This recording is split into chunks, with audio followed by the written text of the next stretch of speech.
गुरुग्राम की हर खबर अपने मोबाइल पर पाने के लिए सब्सक्राइब कीजिए गुरुग्राम न्यूज चैनल को। लेटेस्ट अपडेट्स पाने के लिए बेल आइकन जरूर दबाएं।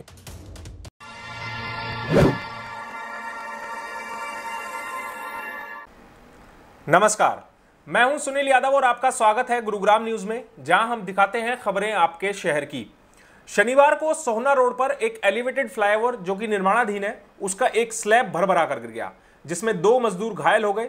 इसके बाद जिला प्रशासन की टीमें वहां पर मौके पर पहुंची, पुलिस के आला अधिकारी, एडीसी मौके पर पहुंचे, एनडीआरएफ की टीम मौके पर पहुंची और वहां पर एक सर्च ऑपरेशन चलाया गया कि फ्लाईओवर के नीचे कोई दबा तो नहीं है। रात में सोहना रोड को इस फ्लाईओवर के गिरने की वजह से बंद कर दिया गया था, आवाजाही वहां पर बिल्कुल बंद कर दी गई थी, लेकिन आज सुबह 11 बजे से वहां पर दोबारा से आवाजाही शुरू कर दी गई है। एनएचएआई के अधिकारी और जो निर्माणाधीन कंपनी है जो इस फ्लाईओवर को बना रही थी, कंस्ट्रक्शन कंपनी, उसके अधिकारी मौके पर पहुंचे जायजा लेने के लिए कि आखिरकार ये पुल गिरा क्यों।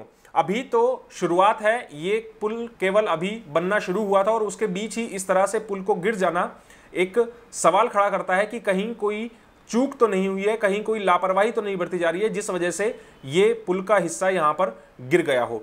अब आपको बताते हैं कि गुरुग्राम में पिछले कुछ सालों में 6 ऐसी घटनाएं हो चुकी हैं जिसमें गुरुग्राम के जो फ्लाईओवर्स हैं वो गिरे हैं, जिनमें जो हिरोना चौक फ्लाईओवर है वो गिरा था, उसके बाद रामपुरा फ्लाईओवर का कुछ हिस्सा गिरा और 2 महीने के अंदर ही जब हिरोना चौक फ्लाईओवर को ठीक कर दिया गया था, 2 महीने के बाद फिर दोबारा वहां का एक हिस्सा गिर गया था। उसके बाद एक पटौदी में घटना हुई।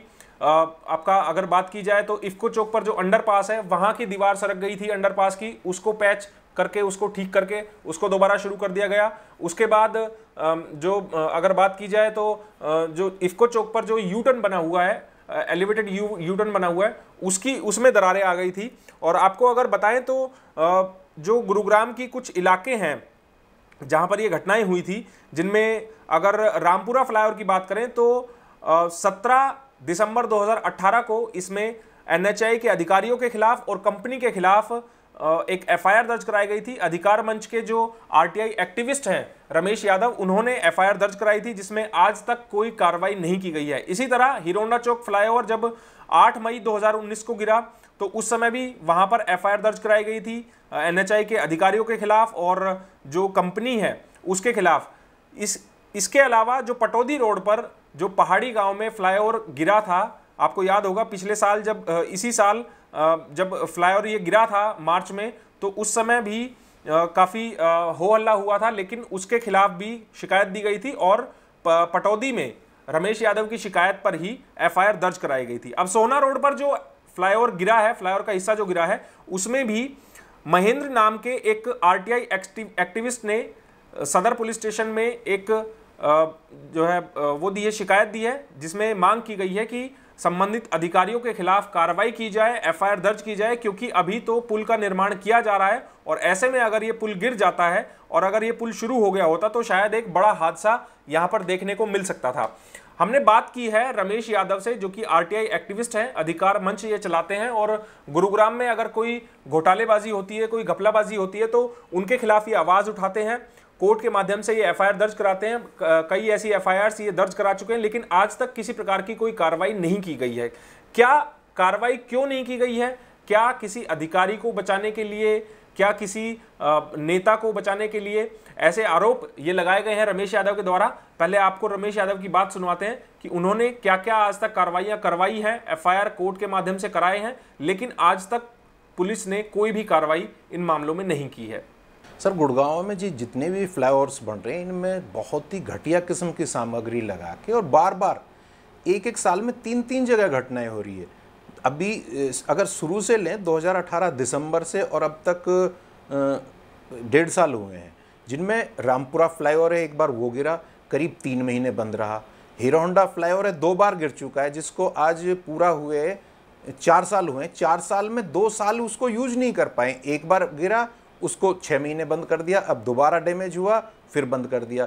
उस पर आईआईटी बॉम्बे की रिपोर्ट आई, जिसमें ये आईआईटी बॉम्बे की रिपोर्ट गवर्नमेंट कुछ दी गई, उसमें बिल्कुल ये था कि घटिया सामग्री से और ये चलने लायक नहीं है। लेकिन उसके बावजूद क्योंकि ठेकेदारों पर, गवर्नमेंट के अधिकारियों पर कार्रवाई बढ़ती है, फिर तो इसलिए उसको अभी भी चला रहे हैं, फिर भी गिरेगा। इसी तरह रामपुरा फ्लाईओवर है, उसके जो सैंपल लिए गए थे वो सैंपल फेल आ चुके हैं, उनकी रिपोर्ट आ चुकी है, सैंपल फेल है और उसमें जो घटिया सामग्री लगाई हुई है।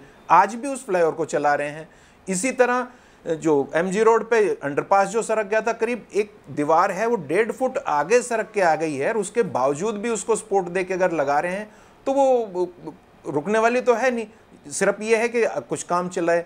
अभी इसी तरह के टोटल 6 घटनाएं हो चुकी है और इसी तरह हर दूसरे महीने, हर तीसरे महीने, उसके बावजूद हमने कंप्लेंट्स की, रामपुरा फ्लाईओवर्स पे कंप्लेंट की, उसकी एफआईआर हुई, उसकी इन्वेस्टिगेशन हुई, उसमें सैंपल फेल आ गए लेकिन बाकी कार्रवाई नहीं।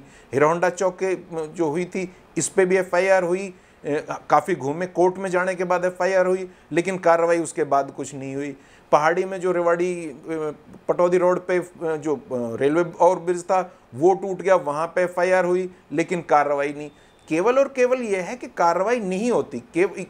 एफआईआर जो दर्ज होती है ये भी केवल इसलिए होती है कि हमारे कुछ आरटीआई कार्यकर्ता है, जागरूक लोग हैं या हमारे मीडिया के जो दोस्त हैं वो इन चीज़ों को उठाते हैं और जो जागरूक करते हैं लोगों को, तो उसमें केवल अपनी इज्जत बचाने के लिए अधिकारी और सरकार एफआईआर करके और उस चीज़ को डंप कर देती है, उस पर कार्रवाई नहीं कर रही है। आरटीआई एक्टिविस्ट रमेश यादव का कहना है कि जब एफआईआर कराई जाती है तो पुलिस का फर्ज बनता है कि उसमें कार्रवाई की जाए, चार्जशीट की जाए और जिनके खिलाफ केस दर्ज किए गए हैं उनके खिलाफ जांच करके उनको सलाखों के पीछे पहुंचाया जाए। लेकिन रमेश यादव ने बताया कि कहीं ना कहीं कुछ नेताओं के शेयर्स इन प्रोजेक्ट्स में होते हैं जिसकी वजह से जो पुलिस है वो कार्रवाई नहीं करती है, क्योंकि अगर पुलिस इसमें कार्रवाई करती है तो कहीं ना कहीं गुरुग्राम जिले के बड़े बड़े अधिकारी उसमें फंसते हुए नजर आते हैं और कुछ नेताओं के नाम हो सकते हैं जो इन मामलों में फंसे, इसीलिए पुलिस इन मामलों में कार्रवाई नहीं करती है।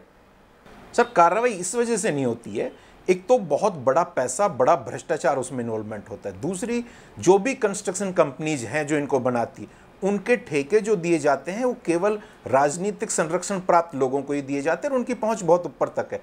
और इसको बनाने में जो भ्रष्टाचार होता है उसमें केवल वो ठेकेदार ही नहीं, उसमें अधिकारी भी शामिल होते हैं और उसके बावजूद फिर ये अपने ऊपर कार्रवाई तो होने ही नहीं देंगे। वही अधिकारी किस तरह होने देंगे? आज तक पीडब्ल्यूडी या एनएचआई, ये काम हमारा नहीं है, मीडिया का सच्चाई दिखाना, हमें नागरिक, हमें सुविधा चाहिए, लेकिन हमें इसके लिए एफआईआर के लिए, कार्रवाई के लिए घूमना पड़ता है। जबकि एनएचआई की, पीडब्ल्यूडी की, इनकी जिम्मेदारी है कि इनके फ्लाईओवर या इनके जो हो रहे हैं तो उस पर कार्रवाई करे, उस पर एफआईआर करे, लेकिन आज तक कोई नहीं करवाता। और केवल इनकी, क्योंकि भ्रष्टाचारियों की आपसी मिलीभगत है और पैसा सब बढ़ जाता है, इसलिए इन पर कार्रवाई नहीं होती है। आपको लगता है एफआईआर दर्ज होने के बाद भी कार्रवाई ना किसी अधिकारी पे होती है, ना किसी कंस्ट्रक्शन कंपनी पे होती है?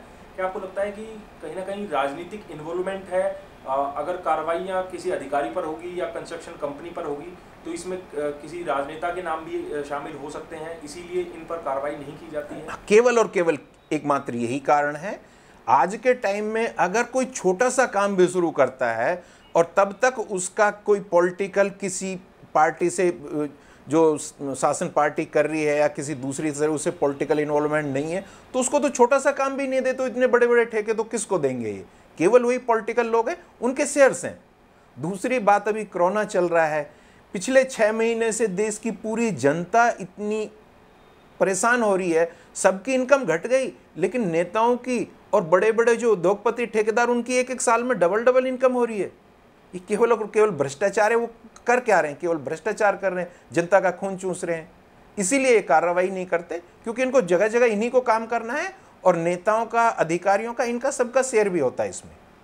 इस खबर को दिखाने का मकसद हमारा यही है कि जिसकी भी लापरवाही इस पूरे प्रकरण में रही है उसके खिलाफ सख्त से सख्त कार्रवाई होनी चाहिए। अगर प्रोजेक्ट जो बना रही है कंपनी, उस कंपनी की अगर इसमें कोई लापरवाही रही है तो कंपनी को ब्लैकलिस्ट किया जाना चाहिए, कंपनी के खिलाफ कार्रवाई की जानी चाहिए।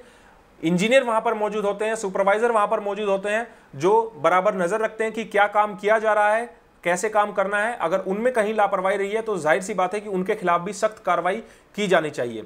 हमारी आपसे अपील है कि आप इस खबर को शेयर कर दीजिएगा ताकि संबंधित अधिकारियों तक ये खबर तो पहुंचे कि कार्रवाई भी करनी होती है। अगर कोई लापरवाही बरत रहा है, किसी की जान के साथ कोई खिलवाड़ कर रहा है तो उनके खिलाफ कार्रवाई भी की जानी चाहिए।